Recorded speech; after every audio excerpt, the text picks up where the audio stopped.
Welcome to today's episode of Money Majlis XTRA, where we explore the stories, values, and ambitions of movers, shakers, and game changers from industries outside banking and technology. I'm your host, Shobha Sarkar. Today, we have a truly special guest, a creative force who has shattered glass ceilings in the UAE and across the Arab world, indeed worldwide. Nayla Al Khaja is the first female film director in the UAE, CEO of Al Khaja Films, a multi-award winning producer, a celebrated storyteller, brand ambassador for global icons, and an outspoken advocate for women's empowerment and the arts. Her films, such as 3, Animal, and The Shadow, have received international recognition, and she continues to push boundaries while telling authentic Emirati stories. We'll dive into her remarkable journey, lessons in leadership, creative challenges, and her vision for Arab cinema. But before that, here is a message from my sponsors.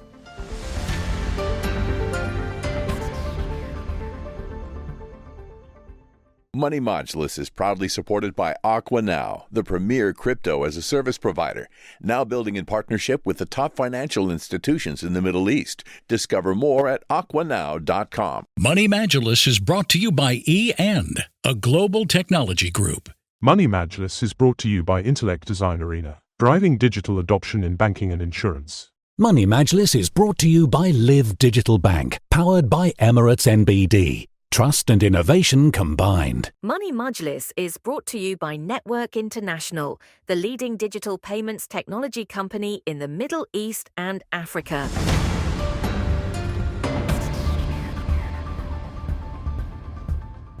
Today, in this extra episode of Money Majlis, we have an extraordinary guest who has broken barriers and redefined storytelling in the UAE and beyond. Nayla Al Khaja is the first female film director, screenwriter, and producer from the United Arab Emirates. A graduate of Ryerson University in Toronto, she is the visionary behind award-winning short films like Malal and The Neighbor.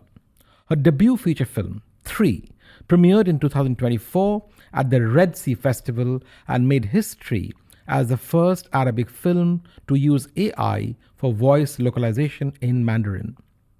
Nayla has 2 films streaming on Netflix, which I just saw, and a second feature, Baab, in post-production with Oscar-winning A.R. Rahman score. With a career spanning over 2 decades as CEO of Nayla Al Khaja Films, producing corporate filmmaking, Nayla is a powerhouse of creativity and leadership and is the first Emirati to join the Cannes Producers Network. She is also a passionate advocate for women in cinema, a TED Talk speaker, and a polyglot fluent in 5 languages. Today, we'll explore Nayla's journey, her creative process, and the values that drive her. Nayla, a warm welcome to Money Majlis. Tell me, what is the last good movie you watched? Wow, that introduction, I'm going to copy-paste it and send it to my husband tonight. That was very kind. Thank you so much. It's lovely to hear those words because it shows you, or in my case, the responsibility and the potential that I still have going. And I still feel like, there's a lot of work to be done, especially in a country where when I started back then, there was literally nothing. We had to fly crew in and struggle. And as I say, we still don't have an industry. We have a movement. So the last documentary I watched was so shocking that I couldn't believe people like this exist. Please do watch it. It's called Con Mom. Oh, really? Yes. I mean, just to give you a top line thing, it's about a very well-known pastry chef in the States, in the UK, who was separated from his mom when he was a kid. And he meets her 45 years later and she gets back into his life. But the way she gets back into his life and the way and how things unfold, I think is the most scariest thing that I've ever witnessed in real life. It's a documentary, so it's real life. It's real life. I must watch it. Nayla, you began with fine arts and had a gallery under a pseudonym before turning to filmmaking in your early 20s. What triggered that pivot into cinema? My entire notion with the visuals came from art history. So I was really much into fine arts and painting. So I'm a big lover of oil on canvas. And that whole foundation was from the visual aspect of things. So when people tell me like, why do you like doing films that are like darker in nature? Because you can paint with light and have more contrast, let's say like a Rembrandt painting, right? So with my DOP, we can paint with light, and that's something that is very much rooted in visual medium, which is going back to my roots, which is fine arts. So I was always attracted to the beauty of the shot rather than maybe anything else. So I could make probably one day a film that's an hour and a half without any dialogue, but with stunning imagery. So that would pretty much be kind of like my voice in cinema. Wow. Is how much beauty you can pack in a frame. So that's the connection between art and cinema for you. Yes. Now, you were born and raised in Dubai, Nayla, at a time when filmmaking was not seen as viable or a traditional path, especially for women. Is there a moment that you can describe where you decided to pursue film? Say, aha, that's my calling. Yes, that moment was when I got my camera. Like my uncle bought me my first 8mm camera. I think I was around 14, and then I did my first film at 15. And when I was able to use the old traditional method, I'm 47, so I started with film splicing and physically cutting film, like with a device, and physically editing with my hand. And a lot of this generation would never know what that means. Yeah. It's painful. If you walked into my room, just close your eyes and imagine you walk into this 15-year-old kid's room and you can't see walls because they're covered with film negative. Incredible. The amount of insane negatives and rubbish films I did when I started this career was insane. But it learned the graft of respect. You know the smell of negative. You understand that you only have X shot to get that scene. So I started by my eyes was on a cow. Literally a physical cow that lived next door. And they're my neighbors, not them being cows, but the actual physical cow. Got it. And I spoke to them and I said, look, I love your cow. And I was 15 at that time. Can I make a short film or a short music video with the cow? And little they know my plan. I took the cow in the middle of the desert and I painted it in 100 colors and I got a belly dancer and I tied this child on a chair. It was so really? horrific. So it was like a surreal painting again. And I was using my camera to capture that. And that's when I'm like, I'm in love. Like, this is what I breathe and live for. It's in my cells. It's in my bones. It's in my DNA. Like, I really need to move ahead with this career. But it's very painful when life gives you a big punch on the face because you come to realize you're in a place where it's very dry when it comes to the arts, and it's also very corporate and it's all very finance driven, which is absolutely fine. But for an artist, it could be very stifling. There's no inspiration around. So every now and then, I would use like whatever travels I have to go to festivals. My dad played a huge pivotal role in how my brain, I think, developed because he was a film collector. Oh, really? Correct. And through Indian cinema. So like, for example, I watched a lot of like Purana Mandir or like all these old films that before it was even called Bollywood, right? Before it was a big industry. So I was exposed to that world very early on. Sorry, going back to the cow film you made, is it possible to watch it? Is it available? I don't think it's available. I think I have a snippet somewhere. It's I do have the second one, which is called Cockroach. Oh. And it's on a very small disc that I have at home on 8mm. Would be lovely to see what your Yeah, 15-year-old brain Oh, thought my of. Lord. But Nayla, you started a production company, D7 Motion Pictures, now Nayla AlKhaja Films, in 2005 at the age of 27. When the UAE virtually had no film infrastructure, you said that was so expensive that you had to fly people in and equipment in. Yes. What was it like for you to be the first female filmmaker in the country with no cinematic blueprint? And how did you find the courage in a very male-dominated industry to take that leap? I think here it wasn't so daunting in the aspect of gender bias, like men and women, like the thing didn't exist for anyone. So it wasn't like, oh, I'm against 100 guys. It was, oh, I'm against, wait a minute, sand dunes? Like there's no one here. So it's like, imagine you're being a doctor and you can't practice because you don't have hospital beds, you don't have equipment, you don't have assistants, nurses. Like I was just missing everyone and everything. So how do you start something from nothing? And I think the leap of faith was, okay, what's the closest to filmmaking? It was TV commercials. And this is why I started the company, because I thought it would give me some sort of sustainable income, and through that money I could empower myself and I could then find stories that I loved. So that's what I did. And every time I made money, I'll pour that into short films and just start like practicing. I also helped other women. There was a female documentary who wanted to do a film on hip hop, and I put my money in there. And it wasn't just, we know that's never going to come back. It's not an investment, but it's just investing in the future, so to speak. So it's a long-term return. And I could see those initial planning and plotting and, how far that took me in life.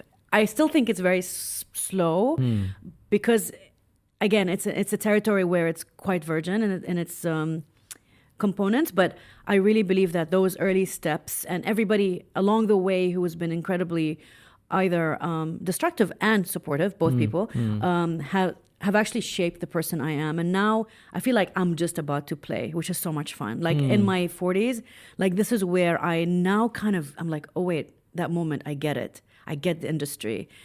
This is the market. These are demographics. These are the movies that you're going to make for this market, for this language. Like you understand not just the creative side, but the fiscal side of the business, which a lot of filmmakers don't. And that becomes a major struggle for them. Yes, which was my beginning, obviously. And talking of your challenges, Nayla, in a recent interview, you revealed that your family was so opposed to your filmmaking. Yes, 100%. To your filmmaking career, that they gave you an ultimatum. Yes. Choose family or film. You've done your research.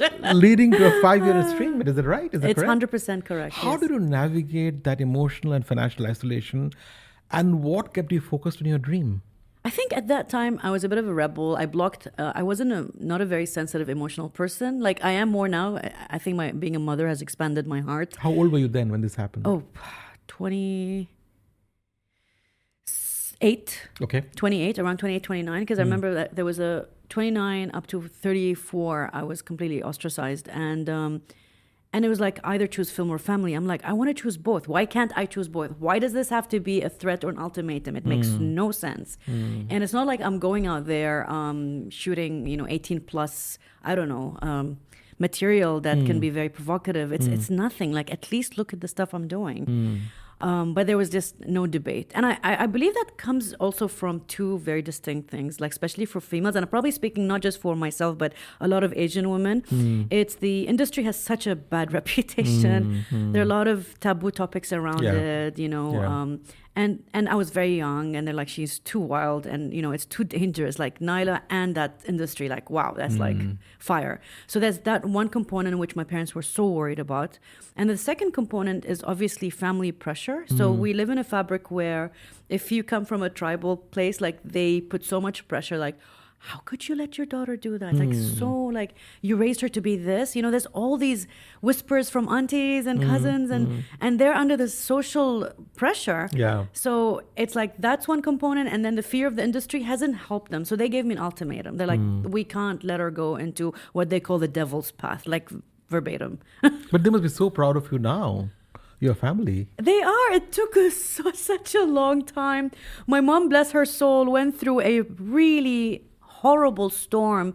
There was thunder, and she's so scared of these roads. She was in Jordan, and it was playing in my first feature film was playing in art house cinema called Rainbow, and it was the last screening. I'm like, Mom, if you don't see it now, I can't promise you that you're gonna be. I can show you on a big screen. She actually buckled up and went, and it was her first time seeing like my film, or actually any of my films. Which one was this? This was 3. 3, okay. And she went with her best friend, and she absolutely loved the experience. She's like, oh, this is great. And then her friend called me. She's like, oh, you're going to do part 2. And they're like still bugging me about my second film. So I feel that that's a way of showing how proud she is. Whereas my dad is a bit more reserved. He shows it behind me. Like if he's talking to a friend, he will then kind of boast. And I was also very happy that A.R. Rahman called him, and they had a very quick chat while I was in Cannes. Nice. Since my dad was such a big fan of Indian cinema and Indian music, so that was such a nice moment for him as well. Tell me, where can one watch 3 on the screen anymore? Right now we just finished screening 3 in Turkey in 32 cities. First UAE film to do that, so I'm very proud of that, a milestone. Congratulations. Thank you. And now literally in the next month we are in negotiation with one of the regional streamers. So it'll come to Dubai soon? Fingers crossed. Excellent. It'll come in the MENA soon, fingers crossed. Look forward to that. Thank you. Now, talking of films, Nayla, I've always loved the Dubai International Film Festival. I know. And I would watch 12 to 15 movies every year in DIF. Such a shame, I know. And my ex-bank, National Bank of Dubai, and your bank, your current bank, now Emirati and Arab, was one of the founding sponsors of the festival, as you probably know. Your short film, Arabana, Correct. premiered at the Dubai International Film Festival in 2006, earning you the Best Emirati Filmmaker Award. Arabana dealt with the sensitive topic of child abuse. Yeah. What inspired you to choose such bold subjects so early in your career? And how did audiences, especially here, react to these kind of taboo topics? I mean, pedophilia, let's say, it is what it is. It is exactly that. And it was a very hard-hitting topic because I came across it through reading an article about French farms. Like how random, right? Yeah.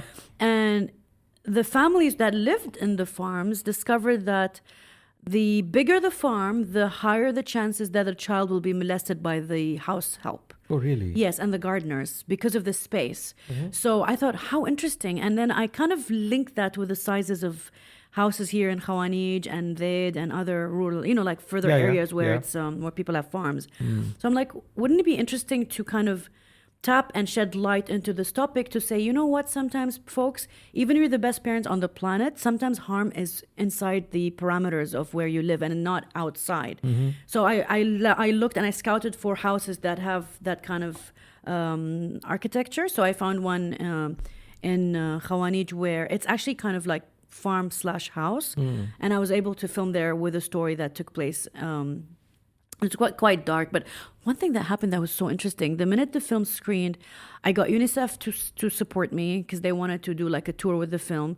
And then a lot of that money went to charity. And then I got the Ministry of Social Affairs to also like support the film because we used symbolism and it wasn't like anything grotesque. But moreover, when we had a radio, just like, a podcast, like a live radio show where people heard live, the numbers of people calling in and telling the host, oh, I was molested at 6, I was molested at 8, family member, this, that, and it's incredible how people open up for the first time when you're able to create stories that could basically engage, like create dialogue, Wow. They're dialogue stirrers, So that's amazing. It's a social movement that you started, pretty much. It was small, but I saw the impact because people were speaking and like talking about their own visceral experience. My God. Okay. Yeah. I just saw your film Animal on Netflix. Oh, okay. It's a haunting portrayal of childhood trauma rooted in your own experiences, you say. Actually, my brother's, but yes. Yeah? So the girl in the film is my brother. Oh, really? Yes. You said it's one of the first Emirati films to confront domestic abuse so candidly. What compelled you to tell this story now? And how do you hope it reshapes the conversation around, let's say, parenting and emotional accountability in the region? So there's a background story to this. So Animal is a feature film, like it's a full-on 1 hour and a half script, but the one on Netflix is the short version. It's like the pilot. Yeah.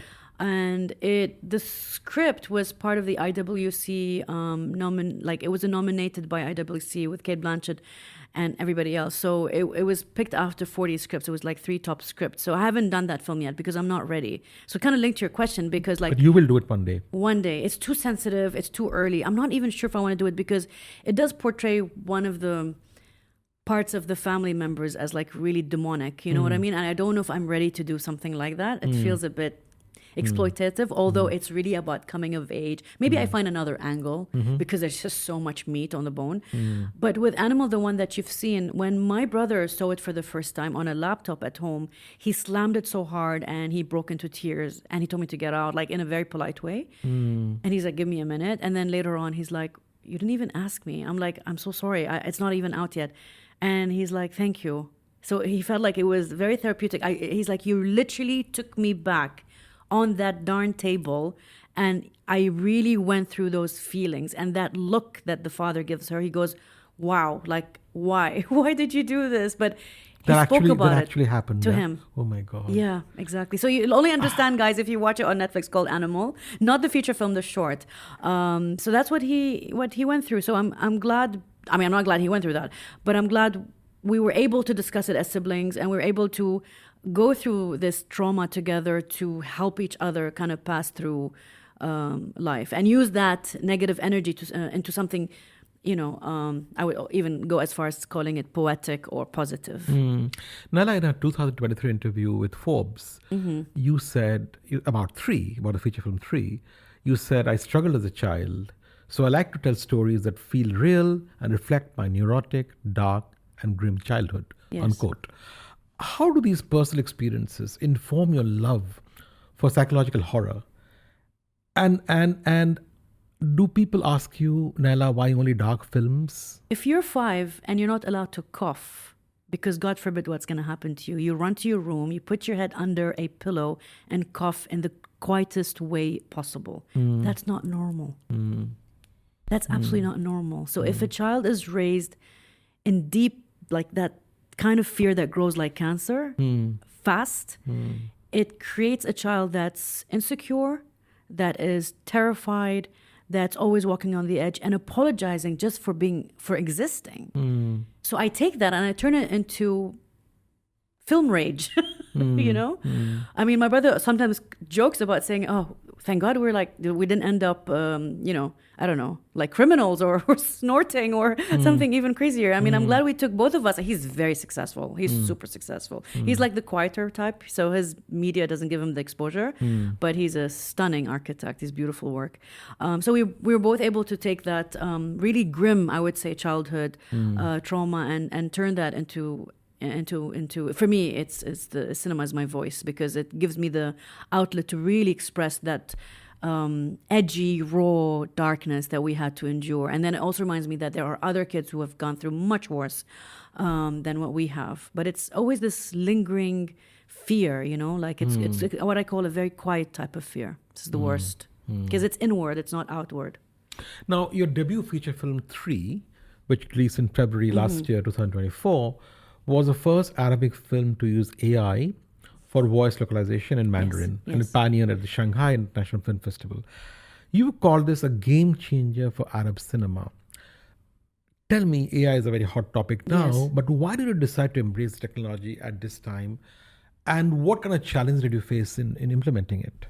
It was very early on during COVID time. So we had the COVID, let's say, challenges. It was at the tail of COVID. So, when we started the whole process, and AI was just becoming like fashionable and people were like dabbling with it. And I heard that, you could actually use the voices of the actual actors and turn them in any language, to be fair. We did like tests on 15 different languages. And I thought, how interesting. Like, why don't we then create a version of the film where everyone speaks in Mandarin and release that in cinemas here for the Chinese population? I mean, that must have some kind of impact in the market share and like expanding your profit share, right? And it's good for the investors. So we went through that exercise. I mean, there are pros and cons. So the pros, yes, we did. We turned it into Mandarin. It was released, and it made a bit of money. Not a lot, but it made quite a decent amount. Sorry, do the lip movement also change? The voice no, there's changes? no lip syncing. There's no lip syncing. No, but it's but not you can so do that as well today, I believe, right? Yeah, but this was early on. So there wasn't lip syncing. I just felt like at that point, maybe the technology has like gone so much further now. People still people did attend. A lot of Chinese did see it, and the first 2 days were packed. And their feedback was some of the characters in some moments felt a bit soulless, like robotic, right? So it didn't have like professional voice actors. And again, the technology has gotten better and better and better. So I think like now I am going through it again. 3, I'm trying to dub it in English, and I will consider AI if it does solve some of these earlier problems. And I wanted to test it with 3 early on to see like how can it impact the film and the reach culturally as well. Like, this is the first UAE film that a lot of Chinese audience or Chinese speaking people have seen it. I mean, that would have been impossible back then. And that just kind of closes the gaps between the two people. Ultimately, if you're a filmmaker, if you're a content creator and you want to do this, you can't just go ahead and do it. It's illegal. You need to get the permission of the actual actors. So we had to step back, go to the original contracts, do an amendment, and like add a clause that says you could use my voice for this particular project only. So we had to go back and sign everyone on board. So people need to be aware that they can't just go ahead and do it as when they wish. And what about a Hindi version for India release? I don't have an Hindi version. You can do it, right? When you want to. Yes. We'll try the English first, and if that maybe works. if it works, since your father loved Indian movies, maybe it's No, It's the way for to go sure. And back. Pakistan and India are both really big markets for Correct. this topic. It's exorcism in Islam, so it's quite heavy. Yeah. So I think that could work. And a huge audience as well with both those countries, right? Correct. But we're starting with English because there's an interest from a buyer. So. And your second feature film, Baab, a fantasy realism horror film, features a score by two-time Oscar winner and my favorite music director, A.R. Rahman, and is in post-production currently, I believe. Yes. Tell me, how did this collaboration come about, and what impact do you think A.R. Rahman's music will have on the film's global reach? Yet to see, right? But Yeah. I reached out through him, through someone who like knows me and knows him, and he connected us, and then we started chatting on Instagram. Me and A. Rahman himself, or I call him AR, and it just happened. It was, his manager said it was the fastest 24-hour interest he's ever seen, because I think we clicked creatively, and he was really impressed with my knowledge of Hindi and cinema itself, and he saw me as a bridge between the two culture, and he's like, let's do this. And he's never done a horror film before, so this is his first horror film, and he's not used to dark arias and dark music. For him, he really struggled. I mean, there was a time where I wasn't there. I was actually making some very dark voices. I used my vocals on the mic in his farm, where he has a big farm and he has his recording. So we were recording at 4 a.m. live. In Chennai? In Chennai. Yeah. And I was doing these really dark voices, and one of my staff members said he had to leave set because he can't. Couldn't take it. It's too much for him. He can't take dark energy. Because I asked him, on our goodbye dinner at his house, he was sitting there with Khadija, and I asked him, are you going to do part 2 of Baab? And he chuckled. He's like, I don't know. So he's like, do some other stuff, woman. Come back when you don't have a horror. But it was a really fantastic experience. He only works in odd hours. We all know this. Yeah, it's we all not know a this. secret. So I had to completely change Your sleep schedule. Oh my God, next level. But he did a wedding song for the film. Really? Yes, there's a wedding song in the film, and it's very soulful. It's really soulful. But if you hear that wedding song and then you literally go back, let's say 5 scenes, and you hear the dark aria he did for one of the scenes, you're like, is this the same human being? How does his mind go? Oh, he's very versatile. He's insanely Tell versatile. me, this is an Arabic film? Yes. And you'll have dubbing in other languages? Yes, we're having a dubbing in Mandarin again. But the reason why I'm because I'm starting my relationship with China. I'm actually flying there next month. Okay. I'm meeting the head of the art house cinema in China. So there's a chance. China has a very specific number of films that can get in every single year. So to get into that. But you are aware that India has surpassed China in population, right? So we're looking for audience number. India is bigger than China. So there's a tip there to make it Hindi as well. 100%. I'm not saying it. And of course, with AR, it has to be, right? There's no... it's a fantasy realism horror. Yes. Can you give a sneak peek to the audiences? What can they expect from Baab? Baab is an art house film. And what does that mean? It's not your typical, it's not it's very hard to, you know what? I won't give it a label. I think the best way of saying it, it's not mainstream. There you go. That's the word I was looking for. It's not a mainstream film. So it's a film where it's not even a slow burn. It's actually, I think it moves quite fast. It's very surrealistic. So it's my love for painting in a film. So you can see a lot of these vivid imageries and these after one moment, one scene, you will literally turn back and say, oh my God, you've been on some heavy drugs, But it's about a woman who comes to terms with her best friend, who is her twin, her sister's death. And she just can't get over the fact that her sister has died and left her. So she feels like her half is gone, which is literally her twin. So it's about this female who comes back to her mother's house because the twin never got married. So she goes back and she has a divorce. So film starts with her sister going back. And it's a courtyard, like the Indian old houses. So in Arabia, we had those. In the UAE, we had these courtyard houses. Yeah. All the doors are brown, except for one door. That's why it's called door, and we call it in Arabic Baab. It's a green, a beautiful deep green door. And she doesn't understand why this door is green. So that's the sister's room who passed away. So she's not supposed to go in because her mom believes she's not ready yet to enter that room. So she's being naughty, long story short, gets the key, walks in, everything was left exactly the way it is. And oh my God, AR created the most stunning sound for this moment. It will give you goosebumps. It's on a instrument called Continuum, and he literally created it live on a Zoom call using his, like, literally one finger. I almost fell off my chair. Really? Yeah, I had tears. I'm like, this is mastery. Like, the master has risen for this scene. So I'm glad that's the theme. That became ultimately the theme of the film. And then she finds a cassette, an old cassette tape that belongs to her father. And she started listening to it. And then we go into a fantasy world where she starts seeing what her sister went through. So she goes through the same exact journey her twin sister goes through to understand what actually happened. And through that, we unfold the taboos we have here.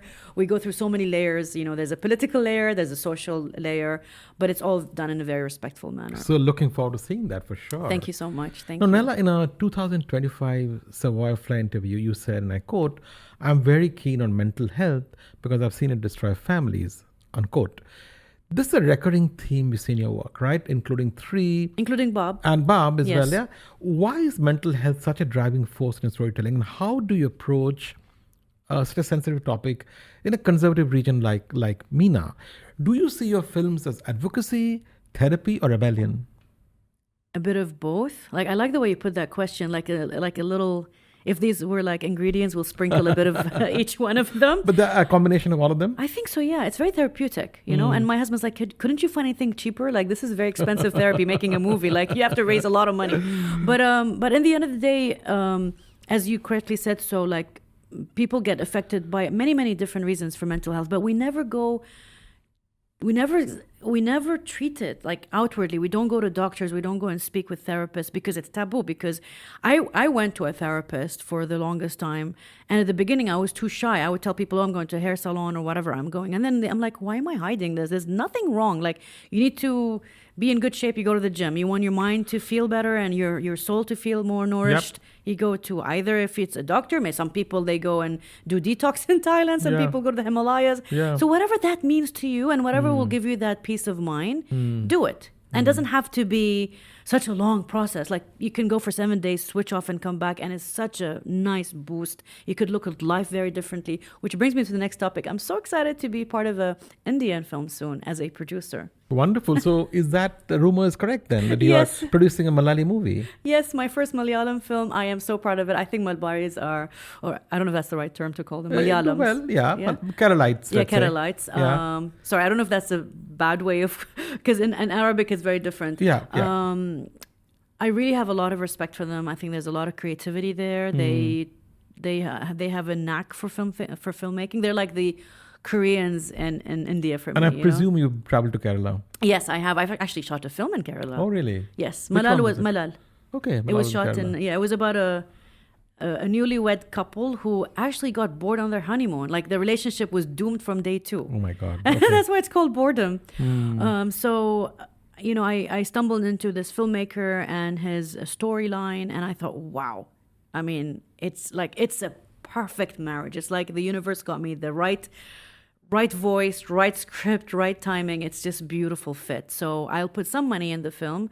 I wish I could invest way more. I mean, I wish I was like super wealthy where I can just put the entire amount, because I really love the project. But I would definitely like raise money from others and from grants, because I can completely see this being like gone through like a Sundance lab or Torino lab, and then it gets like financing from different European and non-European bodies. And when is it due for release? Oh no, we're like, I mean, we're shooting next year, and it's going to be over 3 months of filming. So 27 most likely. Yes, 27, end of 27, yeah. Okay.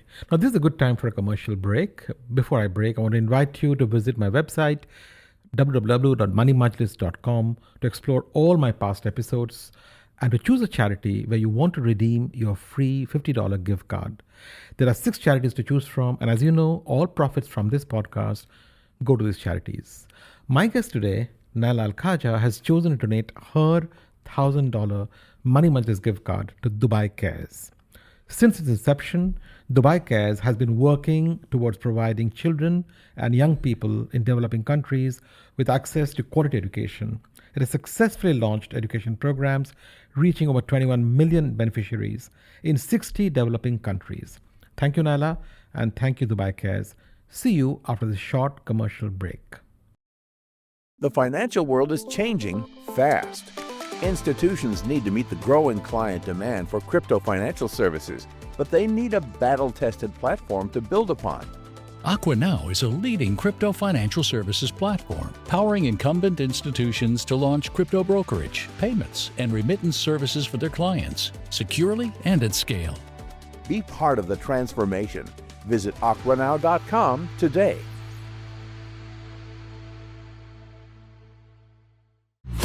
And touches your life in more ways than you can imagine. You want more tech, more speed, more convenience, more entertainment, more business solutions. EAN gives you all that and so much more. EAN. Go for more.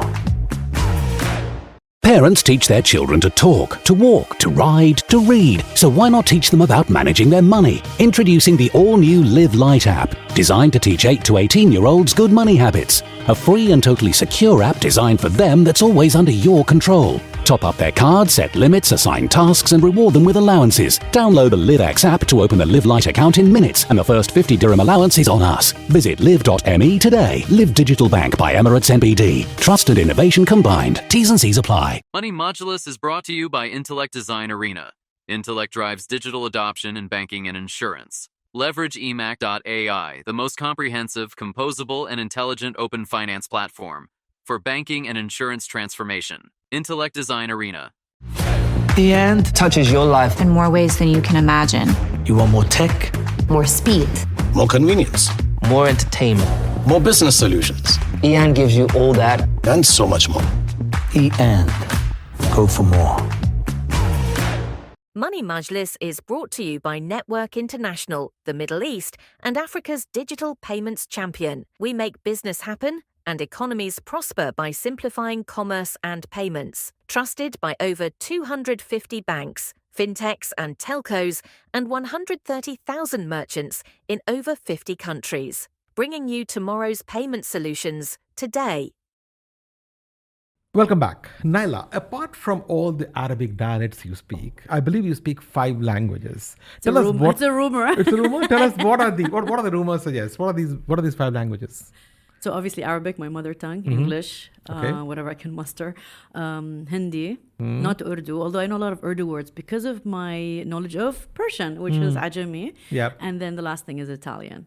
Wow. But I'm not fluent in all. I do understand all of them substantially well. Like if I see 2 Indian guys speaking fluently in Hindi, I'll understand every word they say. I might not be at their level, but I understand everything and I can communicate as well. I could survive in Rome, for example. Excellent. You said, and I quote, Emirati culture is a backbone of my films. I focus on universal emotions like love, loss, and resilience, unquote. How do you weave cultural authenticity without limiting global resonance? So how do you marry the Emirati part of what you make with something as like a global theme? Amazing. So my number one, when people tell me like, what do you now? Like, what's your main vision? Which I know is very like generic and maybe even cliche, but in the root of it, it's from local to global. And what I mean by that is I want to do, or I am doing, stories that are from my culture, from my people, and making it in a way where it's digestible for anyone anywhere in the world to see it and connect with it and say, oh, that happens to me, but maybe they do it a bit differently. Oh, I didn't know Arabs did that, or I didn't know their women were like completely like beautiful, strong. Some of them are weak and crazy. I want to show the fantastic 360 dark and light side of the city because then makes it real, makes it human, and it breaks down all the stereotypes. I don't want this to be a PR exercise. When people come to me, they're like, oh, but remove this, doesn't make the place look good. Or I'm like, what are you trying to do? Like, this is not, if it, then it's not authentic anymore, right? People will not buy that. They know when something is real, it goes very, very close to your heart. So that's the idea, is to create stories that are original, fresh, from the region, that has potential to go global. But your films are often about psychological horror, and as you said, inspired by personal stories. Some of them are hard ones. Films like 3, Animal, etc., explore grief, culture, mental health. Yes. How do you balance that personal vulnerability with cinematic expression? I have a palate cleanser, so my next two films are comedies. Oh, really? Yes. That's interesting. I was going to ask you the question. Yes. Are you going to change the genre soon? So you're changing it now? Yes. I mean, they're really, really small films, and I am completely funding them myself. I mean, they're tiny budgets, what we call them ultra mini budgets. And I'm doing them because palate cleanser, and I'll be able to test also the market a little bit with them. They're going to be very local, so it's very niche. So it's going to be in Khaliji, in Emirati, with a few casts in one house. Yep. So I'm doing 2 back-to-back, and just see what happens. These are theater releases or Yes. on TV? Okay. Cinema. You announced recently the Alexandria Killings, an anthology series with Oscar-winning director Terry George, where I believe you're executive producer and you're set to direct some episodes. How does this project differ from your film work? And where are you on this project? I'm really trying hard to break into the series world. I think the right one will come along. This is being completely packaged by Rocket Science in the UK, so I have no control over it. The concept came from myself. Like, I did bring the story to the table, and then I pitched it to them. Initially, it was just us and Rocket Science, myself, my company, and Rocket Science. And then later on, they brought Terry George, who directed Hotel Rwanda. And it's still there at Rocket Science to package. But it's very notorious. It's about the first 2 Arabic serial killers from Egypt who killed 17 of their clients. And they were the first 2 females to get capital punishment by hanging. There's a museum in Egypt where you can go pay $1 and look at all the remaining artifacts and everything that's from their world. Really? But we wanted to humanize it a bit, although they were monsters, but just to give it a bit of backstory. And it was also during the whole, before the UK, before the Brits left the British Empire. It was a really old story. It's like early 90s. They left Egypt, and so those girls went through the cusp of post, pre-UK and post. Yeah. Okay. Now, so it's out. Will be out soon. This series that you're producing. No, it's under Rocket Science, so they're gonna decide when it'll be out. Yeah. Okay. Yeah. Now, your company Nayla AlKhaja Films has produced commercials for global brands like Mercedes, Nike, Gucci, and you worked with icons like Annie Leibovitz and Roger Federer. Yes. You were also behind-the-scenes director for Star Trek 3 in Dubai. That was fun. How did you scale your company to handle such high-profile projects? And how do you stay true, especially when doing commercial work, to your creative roots? I wish I could take credit. I could say it's dumb luck, because when Annie Leibovitz's office called me, there weren't a lot of competitors in the market. Like, this is when I just started. I was 26. I don't know what I was doing, but I kind of, you find a way out. And I hired someone to help, and then I got a team together, and we were able to pull through. Like, they asked us for most craziest, like, impossible task. They wanted at some point 30 horses, an Aston Martin car in a specific gray color. They wanted access to this and this and that. And no offense to Annie Leibovitz, but at that time, nobody even knew her here in the UAE. Like, not many people aren't familiar with her work, so they don't know how big of a deal she is. Obviously, when you see Roger Federer, that things change because he's more public here, especially with our tennis championships happening. Correct. So that was a really wonderful, challenging task for me as a producer, and I was even credited in the magazine, so that was for a cover shoot. And then the Star Trek was, to be honest, that was brokered by the Dubai government, where they asked me to, and at that time they were still doing like, Blu-ray releases. So they wanted to give me like, or take my directing and behind the scenes of how Star Trek was produced here in the UAE. It was fun projects. Of course. Tell me, you've gone from short films to Netflix, to feature films, and now to international series. You've been named one of the Variety's top 50 most powerful personalities in Arab cinema. Congratulations. What's the next milestone you're aiming for, Nayla? And how do you plan to achieve it? Oh, wow. The next milestone is to produce a film that gets the widest release ever. So in the numbers game. And you said at Cannes, the Arab world is going through a golden period of cinema. Yes. A golden period. Beautiful period, yes. As a pioneer, what's your vision for the UAE's film industry in the next decade? And how do you hope your legacy will inspire the next generation of filmmakers? So just to break that down and deconstruct it, I would love to see more producers in the UAE igniting projects from ground roots cinema, like, from the ground up.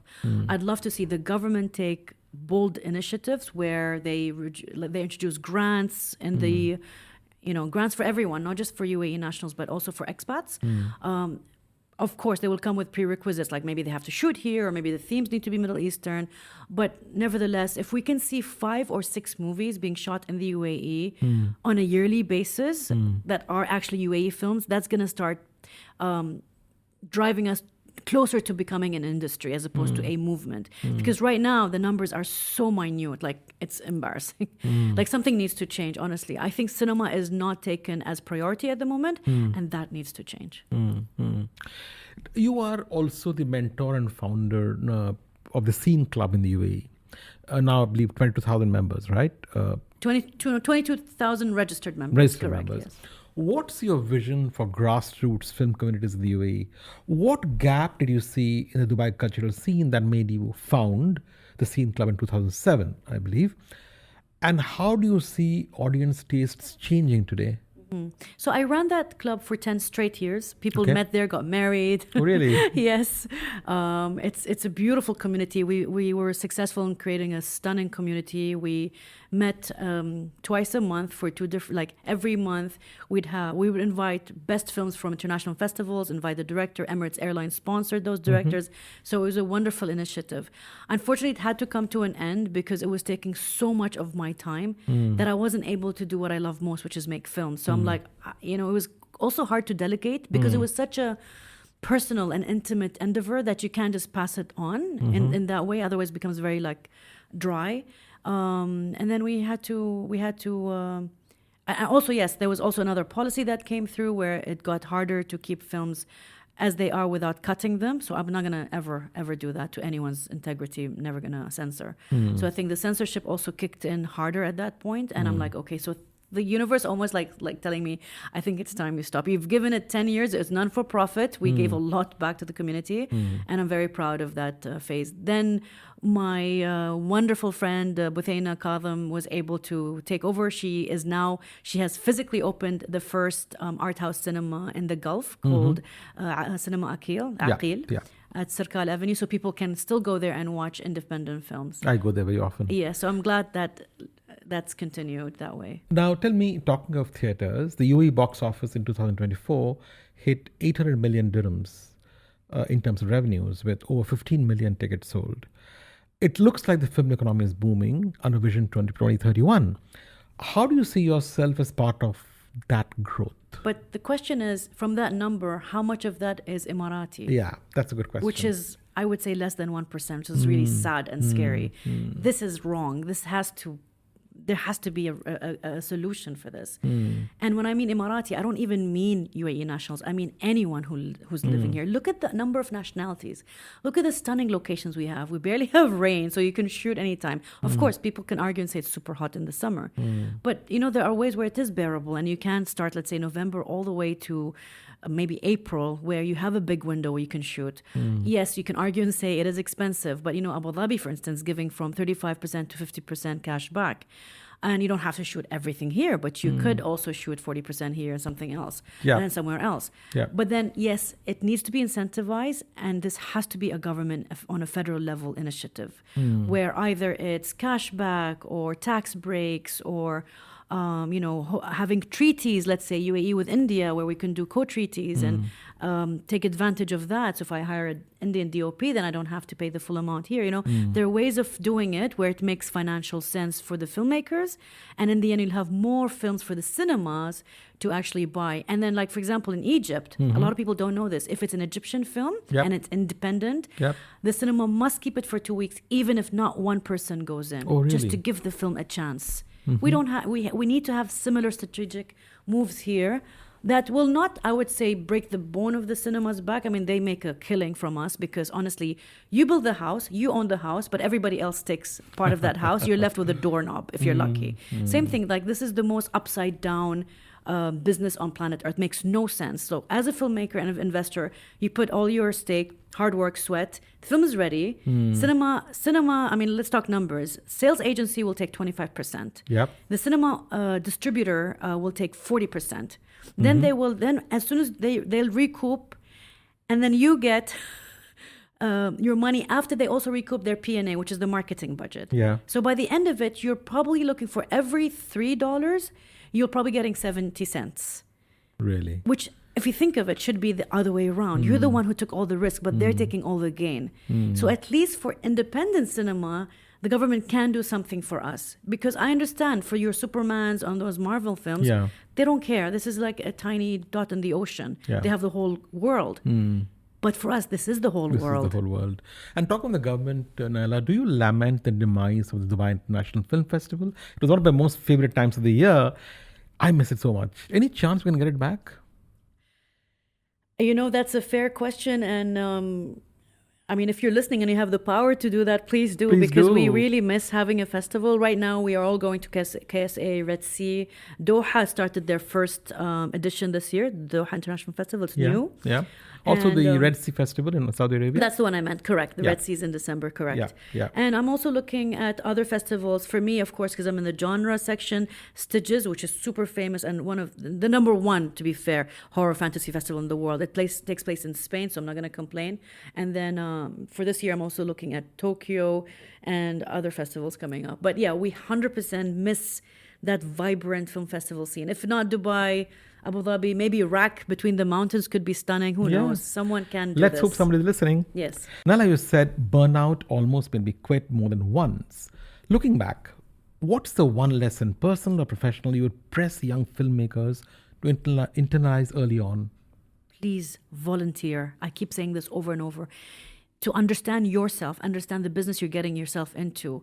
Don't waste time by burning a lot of money early on. I know that by volunteering, you're not getting paid, but trust me, the contacts you're going to create, the departments you will start to understand in film as a very young filmmaker, that's how I was able to navigate that forest, let's say. Because you understand then, oh, wait a minute, maybe I'm not a director after all. I'm really enjoying, I don't know, art department, or I'm enjoying cinematography. Then you'll be able to align your interest to the specialization you want in film. But you'll only be able to do that when you volunteer. And you can volunteer by calling the Dubai Film Commission or Abu Dhabi, wherever you are, and ask them, guys, what are the films that are happening in town? Connect me to the production houses. I'll volunteer my time. And hey, who doesn't like free labor? You know what I mean? But in a respectful way, because they're getting experience. And in return, you're getting extra hands. And they're also shadowing someone on set where they're constantly learning. It's a win-win. Even now, I volunteer. Like if I know, for example, I have a beautiful friend called Jamon Thomas, who's Dave Patel's producer. So I'm like, if you're shooting somewhere in the world, I will fly. I'll just sit quietly. I'll watch the director work. Wow. And that's the mindset that you need to have, because it's such a massive ocean. And people direct in such different styles. So there's zero harm in doing this. You'll always get something positive out of volunteering. Nayla, being the first female film director in the UAE has likely been both a gift and a responsibility. How do you carry that title today?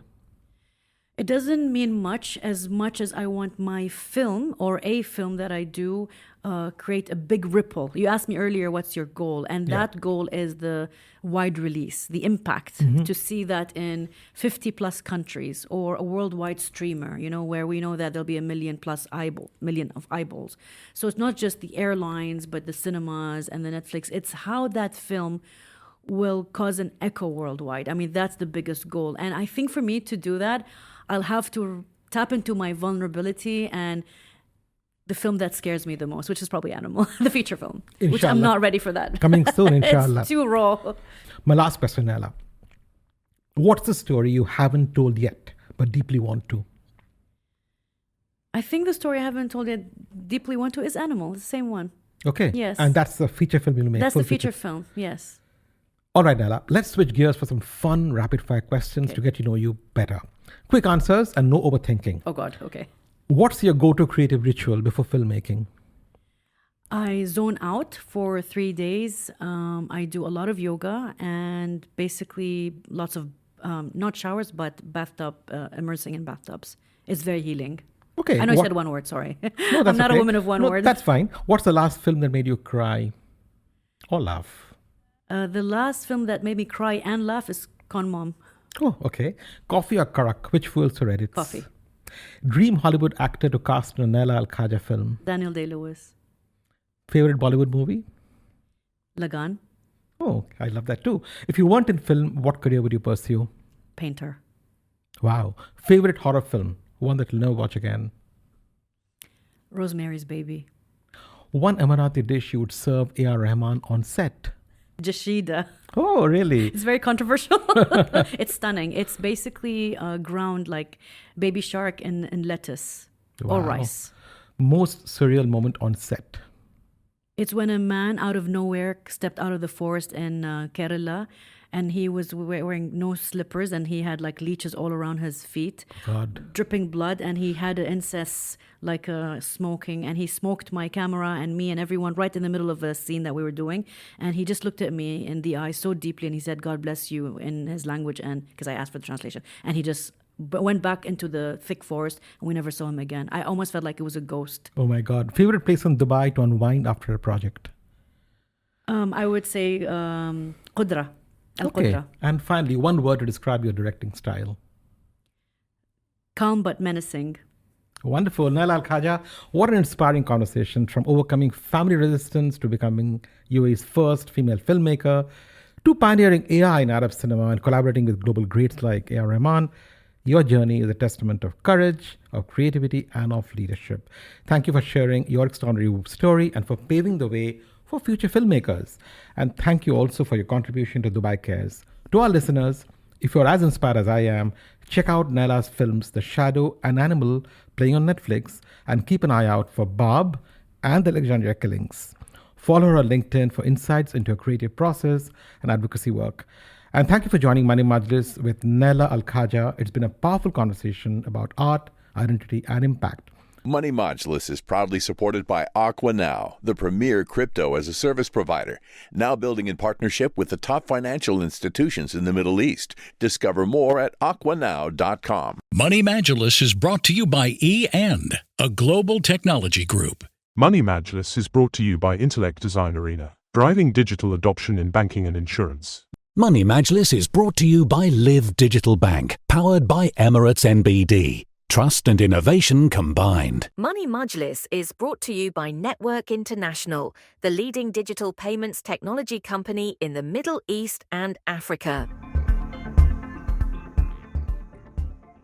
Money Majlis is conceived and scripted by me, Shubha Sarkar. The show is produced by Sabine Achkar at Podstar and is made possible thanks to our partners at Aquanow, Emirates NBD, E&, Intellect Design Arena, and Network International. My giving partner is Good World. If you enjoyed this episode, subscribe to Money Majlis on your favorite platform, leave us a review, and share it with your network. Join us next time for another deep dive into the minds of some of the world's most fascinating leaders. Until then, I'm Shubha Sarkar signing off. Stay well and do good.